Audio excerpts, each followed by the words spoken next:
Salut tout le monde, on se retrouve aujourd'hui pour une nouvelle vidéo apocalyptique et je vais vous parler aujourd'hui de la trilogie Chroniques de la fin du monde de Susan Beth Pfeffer qui est sortie chez Pocket Jeunesse.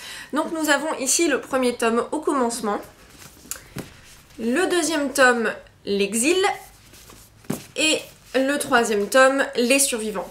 Il faut savoir que j'ai lu au commencement il y a quelques mois maintenant, je ne l'ai pas lu dans le cadre de April in the Apocalypse parce que je ne savais pas à l'époque que j'allais faire ce mois-ci tout simplement.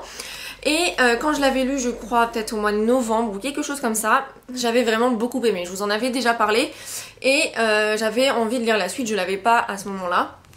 Et puis après ça a traîné parce que j'ai eu d'autres choses à lire et du coup c'est vrai que quand j'ai préparé ce mois April in the Apocalypse, c'est plus ou moins autour de cette trilogie que je voulais baser mon mois parce que c'est vrai que le premier tome n'avait pas été un coup de cœur mais ça avait vraiment été une superbe lecture. Et pour tout vous dire, vous savez que j'ai une super petite mémoire genre Dory et que bien souvent j'oublie les tomes et que du coup je rentre dans un deuxième ou dans un troisième tome et je me dis mais qu'est-ce qui s'est passé quoi, c'est où on est, pourquoi, qu'est-ce qui se passe? Et bien là, certes ce sont des romans compagnons, mais donc le troisième tome reprend les deux premiers tomes, et j'ai pas eu aucun souci à me remettre dedans en fait, c'est-à-dire que j'avais peut-être oublié des choses, mais direct, c'est revenu, et c'est vraiment en ça que je me rends compte que cette trilogie pour moi, même si ça n'a pas été un coup de cœur, ça a vraiment été une lecture dingue, parce que pour moi, me rappeler vraiment des livres que je lis, c'est pas toujours facile. Et voilà, pour moi c'était vraiment une lecture finalement inoubliable, même si c'est pas parfait, loin de là. Donc voilà, c'est une lecture apocalyptique, évidemment. On est en fait sur du apocalyptique, c'est pas pré-apocalyptique, c'est pas post-apocalyptique, c'est pendant en fait. En gros, dans le premier tome, si vous ne le saviez pas, la Lune, elle devait être touchée ou frôlée par un astéroïde. Une astéroïde, c'est vrai que je fais toujours la faute. Et en fait, cet astéroïde était tellement immense et le choc a été tellement violent que la Lune a bougé de son orbite, elle s'est rapprochée de la Terre et du coup ça capote tout, ça fait des catastrophes en chaîne. Et évidemment c'est la panique, les gens au début du premier tome essayent d'aller chercher le plus de vivres possible, essayent de récupérer le plus de médicaments, ce genre de choses et se cloîtrent chez eux. Et au fur et à mesure, eh bien, ça en manque, hein, tout simplement, parce qu'il y a des gros problèmes. En sachant donc que ce premier tome se passe du point de vue de Miranda, elle écrit dans son journal, et c'est dans une ville, alors je ne sais absolument pas vraiment vers où c'est, pour moi c'est vers le sud des États-Unis. Je crois que la ville s'appelle Howell, j'aurais dû essayer de trouver sur internet. C'est pas trop le sud, mais c'est pas le nord non plus. Franchement, je sais plus exactement dans quel état c'est. Mais en tout cas c'est pas une ville hyper connue, alors que le deuxième tome, qui est donc L'exil, se passe à New York, et là ça se passe du point de vue de Alex Morales, qui est un jeune homme de 18 ans, elle c'était une jeune fille de 17 ans, et donc voilà, ils doivent tous survivre, hein, c'est le but. Et donc ce troisième tome, ça reprend le point de vue de Miranda, mais les deux personnes, donc les deux tomes précédents, se retrouvent. Alors, je vais pas trop parler du troisième tome parce que voilà, j'avais pas envie de vous spoiler, mais comme ces deux histoires sont indépendantes, je vais vous en parler. J'ai, comme je vous l'ai dit, beaucoup aimé cette série. C'est vraiment le genre d'histoire que j'adore parce qu'il y a ce côté vraiment réaliste où tu te dis putain, bon je sais pas si la Lune elle pourrait bouger ton orbite ou autre, mais en cas de catastrophe, c'est vraiment très réaliste. Moi je sais que ça m'a appris plein de choses de qu'est-ce que je dois faire si ça arrivait ça... c'est hyper captivant en fait, alors que pourtant, comme c'est réaliste, c'est plus dans la longueur en fait. Je sais pas trop comment vous expliquer, mais c'est pas comme s'il y avait des actions tout le temps. Certes, il y a le climat qui change et compagnie, donc ça apporte ce côté hyper fascinant et ce côté très prenant. Mais au-delà de ça, ça reste quand même du texte où voilà, les gens doivent survivre, où tous les jours ils manquent de quelque chose, où ils ont faim, où ils ont des problèmes familiaux, parce que c'est vrai que quand tu dois rester cloîtré chez toi avec ta famille, c'est pas tous les jours facile. Et en fait ce côté-là m'a vraiment beaucoup plu finalement, et ça m'a pas du tout ennuyé, au contraire je trouve que c'était vraiment addictif. Enfin moi je les ai finis hyper vite parce que j'ai lu en gros L'exil au début de la semaine, j'avais pas le tome 3 avec moi et j'étais là, je l'ai fini beaucoup trop vite, beaucoup plus vite que je ne le croyais, et je voulais absolument passer dans le tome 3.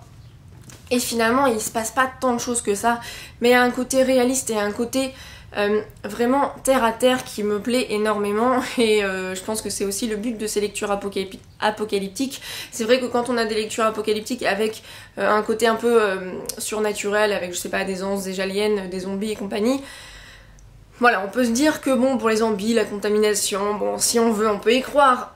Mais ce côté vraiment survie avec problèmes climatiques et compagnie, moi je trouve que c'est d'un flagrant en fait qu'on sait jamais quoi.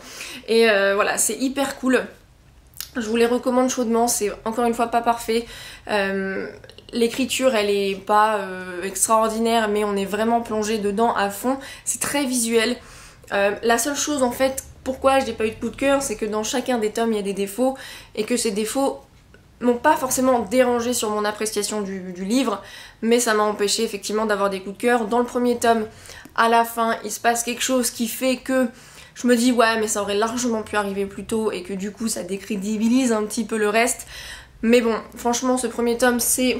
En fait je sais même pas lequel j'ai préféré, peut-être celui-là, mais pour moi ils se valent tous, vraiment.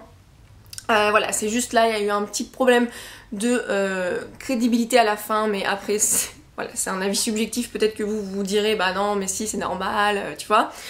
Les personnages hyper attachants et vraiment le côté famille encore très réaliste, et je pense que comme il y a différentes familles mises en avant, je pense que beaucoup pourront s'identifier. Là c'est une famille qui... les parents sont divorcés, le père s'en va, les enfants qui savent pas où il est, et la mère qui essaie de les protéger mais qui arrive pas, le grand frère un peu protecteur, le petit frère tout choupinou, Miranda, une jeune fille adolescente hein, comme tout le monde qui doit faire face à ça. Dans celui-ci, le gros défaut pour moi ça a été le stéréotype de la famille hispanique que j'ai trouvé vraiment trop prononcé. Voilà, peut-être que vous l'aurez pas ressenti comme ça si vous l'avez lu ou si vous allez le lire, mais j'ai vraiment trouvé que pour le coup l'auteur elle enchaînait le côté cliché, et ça m'a un peu dérangée parce que peut-être c'est comme ça, mais là c'était vraiment à son apogée, avec le côté vraiment religieux un peu trop mis en avant, avec voilà la place de l'homme dans la famille. Bon certes, je suis d'accord, effectivement peut-être que dans certaines familles c'est encore le cas, on est en 2015 et pourtant je trouve qu'il n'y a pas trop d'égalité dans beaucoup de familles à ce niveau-là de toute façon. C'est un autre sujet, un autre débat.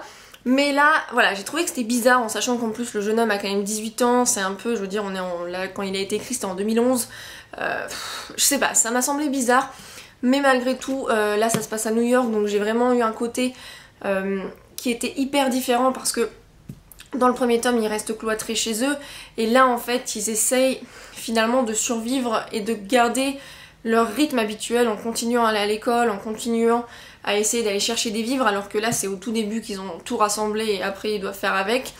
Et voilà, il y a des défauts, mais à côté de ça, c'est pas ce que je garde quand même en tête au final, parce qu'il y a vraiment des superbes éléments et que on se laisse totalement prendre au jeu.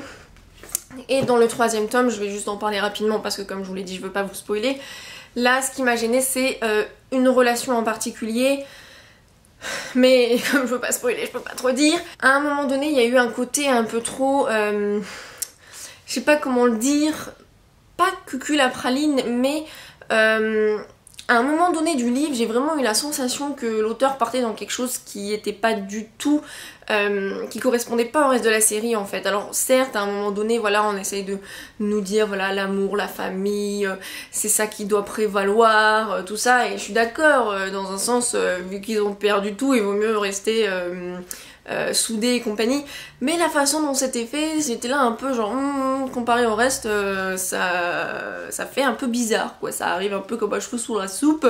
Par rapport à la fin, c'est finalement un petit peu comme pour l'âge des miracles, c'est une fin plus ou moins ouverte, en sachant que après cette trilogie, qui est donc à la base c'était une trilogie, il y a eu un 4e tome compagnon qui est sorti bien après, que je ne pense pas lire parce que tout le monde m'a dit Justine, c'est nul, vraiment, ne le lis pas, ça va te gâcher ta trilogie.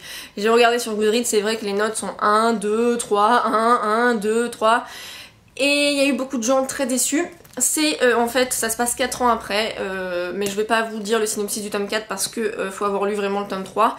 Mais du coup c'est vrai que moi j'ai envie de le lire parce que du coup cette fin ouverte mène à quelque chose, et ce quelque chose quelque chose, et ce quelque chose est plus ou moins abordé finalement dans le tome 4. Mais voilà, tout le monde me dit Justine franchement reste avec ça, reste avec la trilogie parce que ce tome 4 était vraiment de trop. Donc voilà, je pense que je vais essayer de résister pour ne pas me gâcher cette trilogie comme je vous le dis parce que je l'adore.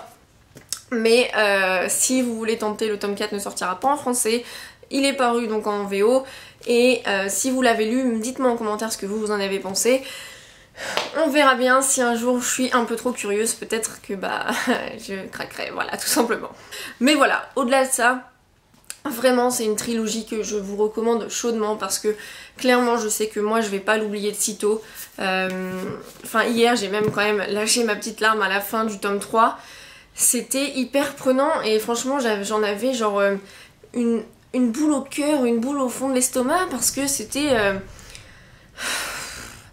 c'est à la fois hyper fascinant, excitant et enfin ils sont attachants les personnages et compagnie, mais à côté de ça c'est quand même genre ah ouais tu vois, alors si ça nous arrivait c'est trop la mouise quoi. Et donc voilà, c'est vraiment une trilogie qui m'a fait vivre plein de choses et ça m'étonne vraiment qu'elle ait pas fait plus de bruit parce que je trouve qu'elle vaut vraiment le coup. Encore une fois c'est pas parfait mais vraiment il y a quelque chose, voilà, pour moi ça m'a vraiment parlé, ça m'a touchée, ça m'a tenu en haleine et vraiment je pense que ça pourrait plaire au plus grand nombre. C'est pas sorti en poche, n'hésitez pas à essayer de les trouver peut-être en occasion, mais essayez vraiment parce que personnellement moi j'ai été conquise. Et parce que j'ai été conquise, j'ai envie que l'un d'entre vous puisse l'être également. Et du coup, je vous fais gagner le premier tome en partenariat donc avec Pocket Jeunesse au commencement. Comme pour le concours de l'âge des miracles, les informations seront dans un article que je mettrai en barre d'infos avec le règlement et compagnie. Je n'ai pas encore réfléchi, encore une fois, aux dates et compagnie. Mais voilà, je vous invite vraiment à être nombreux à participer ou à vouloir le découvrir si vous ne gagnez pas. Parce que malheureusement, c'est vrai qu'un seul livre, ça permettra pas à beaucoup de gens de le découvrir.